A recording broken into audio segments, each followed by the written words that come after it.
پھر جو شاہ ناصر ہیں وہ قائم مقام صدر ہیں پی ٹی آئی کے، وہ وہاں پر گئے اور حیدر خان کو بھی ساتھ لے کے، حیدر خان جو مسلم لیگ نون سے پی ٹی آئی میں شامل ہوئے تھے، ہار گئے تھے تو پھر ان کو معاون خصوصی بنایا گیا تھا، وہ بھی وہاں پر گئے اور جو ناصر ہیں، جو شاہ ناصر ہیں، ان کے اوپر ایک مبینہ طور پر کچھ لوگوں نے الزام یہ لگایا کہ وہ شین، کیونکہ وہ آغا بیشتی صاحب شین قبیلے سے ہیں، تو یہ شین قبیلے سے کافی لوگ گئے ہیں دیامر سے، اور یہ خبریں بھی چل رہی تھیں کہ جناب وہ ان کو فائنینشلی بھی اور مورلی بھی، سیاسی بھی انہوں نے سپورٹ کرنے کی کوشش کی، جس کی وجہ سے اس کا جو ہے وہ نقصان ہوا بجائے فائدہ لینے کی۔ پھر ایک اور انہوں نے کیا کہ باقر صاحب ہیں جناب، آئی ٹی پی کے تھے، بڑا تگڑا نام تھا، ان کو پی ٹی آئی میں شامل نہ صرف شامل کروایا بلکہ ان کو معاون خصوصی بنا دیا، اور یہ ذوالفقار علی آغا صاحب نے کہا جی کہ جناب میں سیٹ نکال لوں گا کیونکہ مجھے آیا بھی۔ وہ بھی ایک کیا ہوا کہ مزید آئی ٹی پی کے لوگ جو ہے نا، وہ جو ووٹ تھا وہ مزید انٹیکٹ ہو گیا، جن لوگوں نے شاید ویسے ووٹ ان کو دینا تھا وہ بھی ان کے ساتھ انٹیکٹ ہو گئے۔ پھر یہ ہوا کہ شیخ اختر جو پی ٹی آئی کے پہلے ٹکٹ ہولڈر بھی رہے ہیں، اور جاوید منوا صاحب کی ایک کزن ہیں، ان کے اوپر ابھی جاوید منوا پہ بھی الزام یہی ہے کہ ان کے قریبی یعنی شیخ جو اختر ہیں، یہ کیوں جو ہے وہ آئی ٹی پی میں شامل ہوئے، اور ان کے آئی ٹی پی میں شامل ہونے سے یہ بڑا سینئر سیاستدان بھی ہے اور بڑا شریف النفس انسان ہے، ہماری اپنی ان سے ملاقاتیں بھی ہیں، لیکن مطلب یہ ہے کہ ان کا ورث بھی ہے وہاں پر، اب یہ بھی شامل ہو گئے۔ اس طریقے سے آئی ٹی پی جہاں کمزور کرنے کی کوشش کی وہاں میں مضبوط ہو گئی، اور پھر اپنے کچھ وزراء تھے وہاں پر گلگت بلتستان میں، وہ نہیں چاہتے تھے کہ ذوالفقار علی آغا جو ہے وہ گلگت بلتستان اسمبلی کا حصہ بنے، کیونکہ ان کو یہ ڈر تھا کہ جب یہ حصہ بنے گا تو بنی گالہ میں تو ڈائریکٹ اس کی ڈوری کہیں نہ کہیں ہے، ہو سکتا ہے کل یہ کوئی سینئر وزیر نہ بن جائے، کسی کا عہدہ چھین لے، کوئی اور وزارت لے جائے گا، کوئی سی ایم کی کینڈیڈیٹ کے لیے بھی وہ باتیں کر رہے تھے، تو اس لیے یہ ساری چیزیں دیکھ سن کر پھر یہ فیصلہ یعنی ہوا اور یہ سیٹ نہیں نکال سکے۔ اب اندازہ کیجئے کہ آئی ٹی پی اور پیپلز پارٹی دونوں مل جاتے تو پھر تو لیڈ کوئی 4-5 ہزار کی چلی جاتی۔ اب تینوں پولیٹیکل پارٹیز اپنی اپنی جگہ پہ لڑی، یہاں یہ بیسیکلی روایتی طور پر آئی ٹی پی کی سیٹ ہے، آئی ٹی پی کو ڈیوائڈ کر کے یا مطلب جو بھی ہے اس میں کبھی پیپلز پارٹی کو آئی ٹی پی یہ سیٹیں لیتی نہیں گئی، تحریک انصاف کا یہاں ووٹ بینک نہیں تھا۔ اب ظاہر یہی ہوا کہ حکومت آنے سے ڈیفینیٹلی کہ کشمیر کی یا گلگت بلتستان کی جب وفاق میں حکومت ہوتی ہے تو ڈیفینیٹلی وہاں پہ وہ کوئی ووٹ نہیں ہوتا تحریک انصاف پہ، وہ کیونکہ فیڈرل میں حکومت ہونے کی وجہ سے، فنڈنگ کی وجہ سے، گورنمنٹ کا حصہ بننے کی وجہ سے لوگ ووٹ دے دیتے ہیں، تو یہ اس لیے یہاں پر تحریک انصاف کو نقصان تو یہ ایک نقشہ جو ہے وہ ہم کہہ سکتے ہیں کہ 2023 کے جو انتخابات ہیں یا 2023 میں جو پی ٹی آئی کو ملنے والے ووٹس ہیں ان کا کسی حد تک ایک جائزہ بھی اس کو قرار دیا جا رہا ہے، لیکن اس کے ساتھ ساتھ پی ٹی آئی خود اپنی چیزوں کو مینج کرنے میں کس طریقے سے ناکامی سے دوچار ہو رہی ہے، یہ بھی ایک بڑا واضح اس بات کا ثبوت مانا جا رہا ہے۔ اس پر ہم مزید ان ڈیٹیل بھی آپ سے معلومات لیں گے، لیکن چونکہ وقت کی کمی ہے ہم کشمیر کی طرف آ جاتے ہیں، گلگت بلتستان سے نکلتے ہوئے۔ کشمیر میں صدر کے انتخاب کے حوالے سے جیسے آپ نے تذکرہ بھی کیا، شیڈول جو ہے وہ سامنے آیا ہے، اور اس کے ساتھ ساتھ کونسل کے حوالے سے آگاہ کیجیے گا، کون سے نئے لوگ شامل ہوں گے، کون سے لوگ ریٹائر ہوں گے، اور اس کے ساتھ ساتھ کچھ سوالات جو ہیں وہ کابینہ سے بھی جڑے رہیں گے۔ آغاز کر لیتے ہیں اس شیڈول کے حوالے سے آگاہ کیجیے گا، اور پھر کونسل کے جو معاملات ہیں وہ کیا ہوں گے؟ دیکھیں، آزاد کشمیر کی جو صدر ہیں وہ 25 اگست 2021 کو ان کا یعنی 24 کو ختم ہو جائے گا، اور انہوں نے 25 اگست 2016 کو حلف اٹھایا تھا، یوں ان کا ٹائم جو ہے نا وہ 24 اگست کو ختم جو موجودہ صدر ہیں۔ اب یہ فیصلہ کیا گیا کہ 17 اگست کو الیکشن کروانے کی بات کی گئی ہے، ٹھیک ہے، آج 9 ہو گئی ہے، تقریباً 8 دن باقی ہیں، اس میں جو ہے وہ کاغذات نامزدگی جو ہے وہ 12 اگست کو 10 بجے سے لے کے 12 بجے تک الیکشن کمیشن کے جو دفتر ہیں اس میں جمع ہوں گے۔ ریٹرننگ افسر جو ہے وہ 12 اگست کو ہی کاغذات نامزدگی کی جانچ پڑتال کر لیں گے، اور کاغذات نامزدگی 16 اگست کی دوپہر 11:30 بجے تک واپس لیے جا سکتے ہیں، یعنی اگر کوئی زیادہ کینڈیڈیٹ آتے ہیں۔ پھر صدر کا انتخاب 17 اگست کو 10 بجے سے لے کے 2 بجے تک اسمبلی ہال مظفر آباد میں ہوگا، اور جو بھی 9 منتخب صدر ہوں گے 24 اگست کو جو ہے وہ چیف جسٹس آزاد کشمیر سے یعنی ان کا حلف لیں گے۔ ایک تو یہ ہے کہ 13ویں ترمیم کے بعد یہ بڑی ایک چیز آ گئی کہ پہلے دیکھیں آزاد جموں کشمیر کے کونسل کے ووٹ ہوا کرتے تھے، ٹھیک ہے، جب صدر کو الیکٹ کیا جاتا تھا، اب وہ نہیں ہے،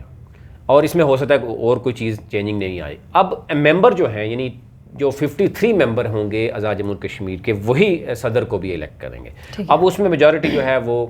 تحریک انصاف کی ہے، یعنی 53 ہے تو 2/3 یعنی سادہ اکثریت جو ہے اس میں 27 ووٹ چاہیے، تو 32 ووٹ ہیں اور صدر کو اگر اس طرح کا آ جائے تو ڈیفینیٹلی وہ JKPP اور مسلم کانفرنس اور ایون اپوزیشن کے بھی کچھ لوگ صدر کو ووٹ دے دیتے ہیں عموماً، کیونکہ وہ ڈیفینیٹلی وہ پارلیمانی یا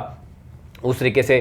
نہیں ہوتا، آزاد جموں کشمیر کی سیاست میں ڈائریکٹلی جو ہے نا وہ نہیں ہوتا. اب دیکھنا یہ ہوگا کہ یہاں پر کون ہوگا. اچھا، یہ میں آپ سے بات کرنا چاہ رہی ہوں. ایک طرف تو یہ بات کی جا رہی ہے کہ چونکہ ظاہر ہے ہم نے بھی کئی پروگرامز کیے اور اس حوالے سے جتنے بھی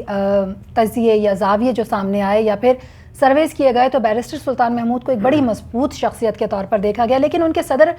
بننے یا صدارت ایکسیپٹ کرنے کے پیچھے بھی کئی چیزیں، کئی محرکات جو ہیں وہ مشروط رہے. ہم آپ سے جاننا چاہیں گے کہ ایک تو یہ کہ جو کابینہ کے بارے میں یہ بات کی جا رہی ہے کہ وہ 2 حصوں میں تقسیم ہو سکتی ہے، یہ کیا معاملہ ہے؟ اور اس کے ساتھ ساتھ وزارتیں کس کو ملیں گی؟ کیا واقعی بیرسٹر سلطان محمود کے کچھ لوگوں کو اس میں ایڈجسٹ کروایا جانا ضروری ہوگا PTI کے لیے؟ دیکھیں، یہ تو زبان زد عام ہے کہ بیرسٹر سلطان کو فیڈرل گورنمنٹ نے بھی یہ آفر دی ہے کہ آپ صدر ریاست بنیں اور کشمیر کے معاملے کو عالمی دنیا تک اٹھائیں، اور آپ کیونکہ ایک اچھے سیاستدان ہیں، آپ اچھے طریقے سے اس پہ کام کر سکتے ہیں. تو ذرائع یہ بھی بتا رہے ہیں کہ بیرسٹر سلطان نے اپنے قریبی لوگوں سے، آپ نے دیکھا ایک تو یہ بیرسٹر سلطان نے شروع کیا ہے کہ وہ آزاد جموں کشمیر کے مختلف حلقوں میں جا رہے ہیں، عوام کا شکریہ بھی ادا کر رہے ہیں اور ساتھ ساتھ وہ نوٹ بھی کر رہے ہیں. ایک سیاستدان ہوتا ہے، اس کا یہی طریقہ ہوتا ہے کہ وہ جب لوگوں سے ملتا ہے تو ذرا لوگ بتا دیتے ہیں کہ سر آپ جناب صدر بن جائیں، کوئی مسئلہ نہیں. کچھ لوگ کہیں کہ نہیں بنے، تو یہ اوورال وہ ملنے کے بعد ہی فیصلہ سنا ہے کہ کریں گے. اب ظاہر ہے اس میں اب 12 اگست تک تو دیکھنا ہوگا، 2-3 دن ان کے پاس ہیں، 2-3 دن میں ان کے لیے ایزی ہو جائے گا کلیئر کرنا کہ کیا پوزیشن ہے عوام کے چاہتی ہے. لیکن کچھ ذرائع یہ کہہ رہے ہیں کہ ان کے قریبی ترین جو تگڑے لوگ ہیں سیاستدان، وہ کہتے ہیں کہ جناب آپ پارلیمانی سیاست نہ چھوڑیں، پارٹی کی صدارت نہ چھوڑیں اور آپ جو ہے وہ کنگ میکر بن جائیں، اپنے لوگوں کے لیے وزارتوں کے لیے لڑیں اور پھر آپ جو ہے وہ پورے آزاد جموں کشمیر کے مختلف حلقوں میں، جیسے کہ انہوں نے جانے کا پلان بھی کیا ہوا ہے، لوگوں کے ساتھ ملیں. تو یہاں پر رہنے سے ایک ڈر خوف رہے گا، لیکن آپ جب صدر بن جائیں گے تو پھر ڈیفینیٹلی ان کے لیے راہ ہموار ہو جائے گی. وہ ابھی سے ہی اگر اپنی مرضی کی وزارتیں مان رہے ہیں اور حکومت بننے سے پہلے ہی چیف سیکرٹری کے ذریعے ہی وہ بہت کچھ وہاں پہ 14,000 کنال پہ اگر بڑی بڑی جگہیں لے سکتے ہیں تو ڈیفینیٹلی اس کے بعد ان کے لیے آسان ہو جائے گا کھیلنا. تو یہ تو چیزیں نظر آ رہی ہیں. اب جو دوسری بات آپ نے کی تھی کونسل کی. اچھا، کونسل کی جو ہے وہ جو شیڈیول بتایا جا رہا ہے، ایک تو یہ ہے کہ نامینیشن پیپر جو کونسل کے لیے ہیں وہ 13/8/2021 کو ہوں گے اور کونسل کا جو الیکشن ہے وہ 23/8 کو جو ہے وہ الیکشن بھی جو ہے وہ ہو جائے گا. اب اس میں کون سے کونسلر یعنی جو کشمیر کونسل کے جو لوگ ہیں وہ ریٹائرڈ ہو رہے ہیں، اس پہ ہماری ٹیم کام کر رہی ہے. وہ مکمل بتا دیا گا کہ کتنے ریٹائرڈ ہوں گے اور ظاہر ہے 4 ممبر جو ریٹائرڈ ہوں گے اور جو نئے لوگ آئیں گے تو اس میں چیزیں ہو جائیں گی. لیکن پہلے کیونکہ کونسل کی آلموسٹ پاورز جو ہے انہوں نے ختم کر دی ہیں. ٹھیک ہے، پہلے کونسل کی پاورز ہوتی تھیں، جیسے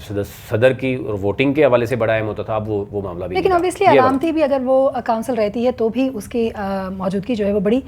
اہمیت کی حامل ہے. اور جیسے کہ آپ نے کہا کہ آنے والے لوگوں کے حوالے سے ان ڈیٹیل ہم آپ کو زحمت ضرور دیں گے کہ جو کہ ہمارے پاس آج وقت کی کمی. اور ایک بڑی امپورٹنٹ انڈیکیشن آپ کی باتوں میں جو آپ نے کہا کہ 14,000 کنال پہ بڑی بڑی جگہیں جو ہیں وہ لی جا سکتی ہیں، یہ کیا معاملہ ہے یہ بھی ہم اپنے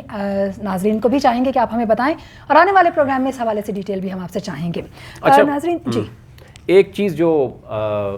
آپ نے کہا کہ وزارتیں 2 حصوں میں تقسیم، 2 حصوں میں، 2 مطلب اس میں یہ کہا جا رہا ہے کہ بیرسٹر سلطان نے جو نمبر دیے ہیں، نیم دیے ہیں، وہ بیرسٹر سلطان کو داج دینا چاہ رہے ہیں. بیرسٹر سلطان یہ چاہ رہے ہیں کہ جب تک اگر وہ سمجھتے ہیں کہ ان کے جو دیے گئے نام ہیں، جتنے بھی ان کے قریبی ترین ظاہر سیاستدان ہیں جن کو انہوں نے پارٹی میں شامل کروایا، الیکشن لڑوایا، وہ ابھی تک جو ذرائع بتا رہے ہیں کہ اگر ان سب کو وزارتیں مل جاتی ہیں، اچھی جگہ پہ ایڈجسٹ ہوتے ہیں، تو پھر شاید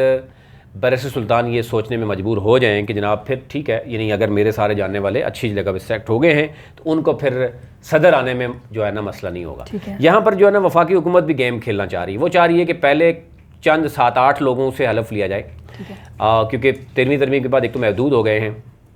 15-16 تک رہ گئے ہیں. تو اس میں یہ ہوگا کہ لیٹر آن یعنی اگر صدر بن جاتے ہیں بیرسٹر سلطان تو اس کے بعد تاکہ وہ تھوڑا سا گڑبڑ کر سکیں، تاکہ لیٹر آن ان کو کہہ دیں گے کہ جناب یہ معاملہ ہو گیا، وہ معاملہ ہو گیا. اب یہاں پہ بیرسٹر سلطان یہ چاہ رہے ہیں کہ جناب پہلے وزارتیں ہو جائیں تاکہ اس کے بعد وہ ذرا کلیئر ہو جائیں اور اس طریقے سے جو ہے نا وہ بات ہو سکے. یہ ساری صورتحال ہے جو ہمیں نظر آ رہی ہے کہ یہ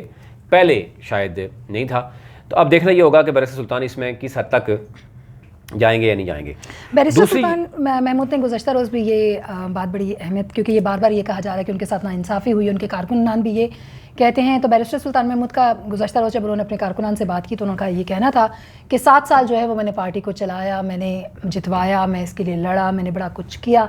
لیکن ایک جملہ انورٹڈ کومنز انہوں نے اپنی بات کو سم اپ کیا کہ اس طرح تو ہوتا ہے اس طرح کے کاموں میں. تو آپ کو لگتا ہے کہ بیرسٹر سلطان محمود کو بھی تھوڑا سا اس بات کا تاسف ہے، دکھ ہے کہ ان کے ساتھ جو ہے وہ انصاف نہیں کیا گیا؟ اور اس کے بعد آپ میرے سوال کا جواب دے سکتے ہیں اپنی بات مکمل کرنے کے بعد. دیکھیں اس میں دوسری رائے نہیں ہے، یہ تو ہونا تھا اور یہ ہوا بھی. اور اب دیکھیں ظاہر ہے بیرسٹر سلطان کی محنت ہے پارٹی کے لیے، اور وہ اسی لیے تو وہ اب عوام کے اندر جا رہے ہیں، بات کر رہے ہیں. اور کل بھی انہوں نے ایک بات کی، انہوں نے کہا جی کہ میں نے جو وعدے کیے ہیں میں ضرور وہ پورے کروں گا عوام کے وعدے. تو ظاہر ہے وعدے پورے کرنے کے لیے پھر ان کو کسی نہ کسی جگہ پہ موجود ہونا بھی ضروری ہے. ٹھیک ہے، اگر وہ عوام سے وعدے کیے ہوئے وہ پورے کیسے کریں گے؟ میں یقیناً آپ سے اس پر مزید بھی ہم بات چیت کرتے رہیں گے. ناظرین آپ کو آگاہ بھی کرتے رہیں گے، یہ چاہے وہ صدر کا الیکشن ہے یا پھر کونسل میں کتنے لوگ مزید ایڈ ہوں گے، کتنے لوگ جو ہیں وہاں سے رخصت لیں گے. کابینہ جو ایک وزیر کے بارے میں آپ کو بتا دوں، سینئر وزیر اپنے آپ کو کہلا رہے ہیں، میں سٹوری کمپلیٹ جو ہے نا وہ بعد میں کروں گا. انہوں نے چیف سیکرٹری جو تھے پہلے، یعنی میں سردار تنویر الیاس کی بات کر رہا ہوں، کہ وہ ابھی یہ کہہ رہے ہیں جناب کہ مجھے آئی ٹی کی اور سیاحت کی وزارت ضرور چاہیے. اس کی ریزن کیا ہے کہ پیر چناسی میں 150 کنال، پہلے جو چیف سیکرٹری تھے ان کے ساتھ مل کے 2 بندے فاروق حیدر کے دور میں ہی، یہ تقریباً 25 فروری کی بات ہے اسی سال 2021 میں، انہوں نے کیا کیا کہ وہاں پہ 150 کنال 14,000 کے حساب سے، پیر چناسی بڑی خوبصورت جگہ ہے، ابھی ہم گئے بھی تھے وہاں پر. انہوں نے جناب اپنی ہی کمپنیاں 3-4 دے کے، ایک پاک گولف ان کی اپنی ہے، ایک ان کی بائی یو اے میں ان کی ہے، اور ایک 2 تینوں 4 کمپنیاں اپنی ڈال کے چیف سیکرٹری سے مل کے انہوں نے جناب گیم ڈال دی ہے کشمیریوں کے معاملے میں کہ 14,000 روپے کنال پہ انہوں نے جگہ لے لیا. اگر آپ 14,000 کنال اوپن کر دیں تو آج دیکھیں ہر دوسرا کشمیر کا بندہ اٹھ کے آ جائے گا جناب، وہ انویسٹ کرے گا. وہ کہیں سے بھی کوئی بھی بندہ آ جائے گا اور وہ کہے گا کہ ہمیں. اب یہ خاموشی سے معاملہ ہو گیا. اب وہ چاہ رہے ہیں کہ مجھے نا آئی ٹی کی وزارت میں مل جائے اور سیاحت کی میں مل جائے، تاکہ سیاحت کی ملے گی تو ڈیفینیٹلی وہاں پر ان کا کام ہے. جو ہمارے ذرائع بتا رہے ہیں کہ جناب وہ چاہ رہے ہیں کہ وہاں پر بڑے لیول پر گیم ہو، کہ وہ کوئی بہت بڑا ہوٹل بنانا چاہیں گے، اور جو کوڑیوں کے بہو 14,000 کنال کے حساب سے جگہ ہے وہ کروڑوں روپے میں چلی جائے گی. میں نے اپنے ابھی پروگرام میں آپ سے یہی کہا تھا کہ اس کی مکمل ڈیٹیل آپ کے ساتھ شو کریں گے. جی، اس کی مکمل تفصیل ہم آپ سے لیں گے، کیونکہ آپ نے ایک انڈیکیشن دی کہ 14,000 کنال، 14,000 پر جو ہے وہ ایک کنال کے حساب سے اگر زمین لے لی گئی ہے تو کتنی زمین جو ہے وہ گئی. اور سردار تنویر الیاس کا آپ نے تذکرہ کیا ہے تو یقیناً اس پر مکمل جو انفارمیشن ہے اس کو آپ ہم تک لے کر آئیے، تاکہ ہم اپنے ناظرین کو بھی بتا سکیں کہ پیچھے کے حقائق کیا ہیں. اب تک کے لیے اتنا ہی ناظرین. مزید اپڈیٹس اور مزید خبروں کے لیے، بہترین پروگرامز کے لیے ہمارے ساتھ رہیے. ہم آنے والے پروگرام میں کچھ اور بھی اہم انکشافات آپ تک لے کر آئیں گے. جانے سے پہلے صرف اتنا کہوں گی کہ چینل کو سبسکرائب کیجیے تاکہ ہر نئی ویڈیو آپ تک بر وقت پہنچے. اللہ نے کے بعد.